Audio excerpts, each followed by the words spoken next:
Tonight, I'll be reciting a few verses from the Holy Quran where God is informing us that the use of usury is forbidden. Those who take usury will rise up on the day of resurrection like someone tormented by Satan's touch.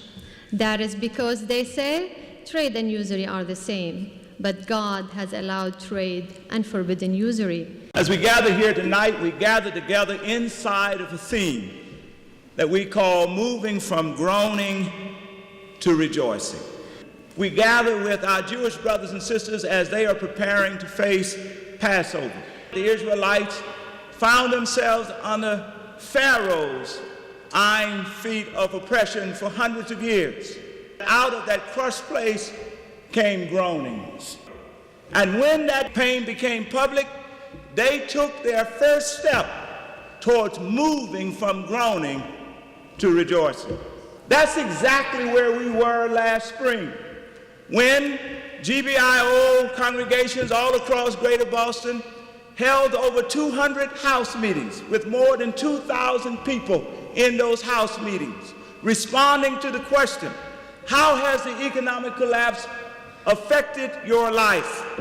And as people begin to share their stories, they begin to take what was private pain that had isolated them in shame and guilt and make it public.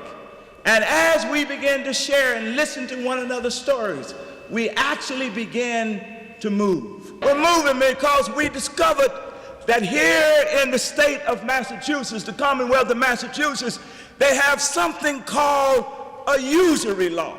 That means that the state legally caps interest rates of credit cards and fees at 18%. But there's one catch. You have to be headquartered here in Massachusetts. How many of you know that Faro is not headquartered in Massachusetts? Bank of America is headquartered in places where they don't have any usury laws. And we announced a campaign called 10% is enough, as we argued nationally that we ought to cap all credit card interest rates at 10%. If you are holding up a card that is connected with Bank of America, Citigroup, JP Morgan Chase, or other big multinational banks, guess what? There is no limit. Since federal usury laws were repealed in 1980, there have been no limits on what national banks can charge.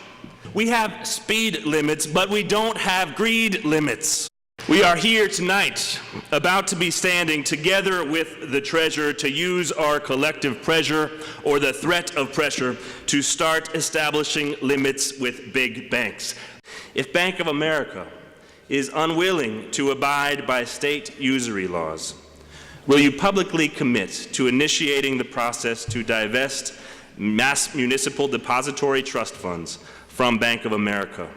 I am more than willing to hold them accountable, use as much leverage as we have to use as the state of Massachusetts, and if they don't agree to, I think, what is a very reasonable request by the GBIO to at least to commit to Massachusetts usury fees, then we would begin the process of removing our money from the MMDT.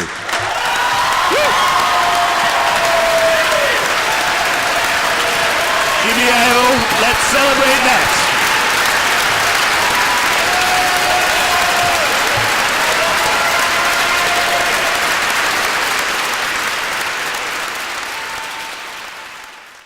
If you are elected as Massachusetts Treasurer, will you make usury law a central point of your campaign? And will you agree to move our state fund from any bank that refuse to follow our usury law? Yes. Will you make it a central plank of your campaign that Massachusetts will only invest in banks that abide by Massachusetts usury laws? Yes, I will. After our work tonight, we have tasted a bit of the future of our state and what is possible. From groaning, we moved towards rejoicing. No dollar of Massachusetts state money will be in a usurious bank. We celebrate that.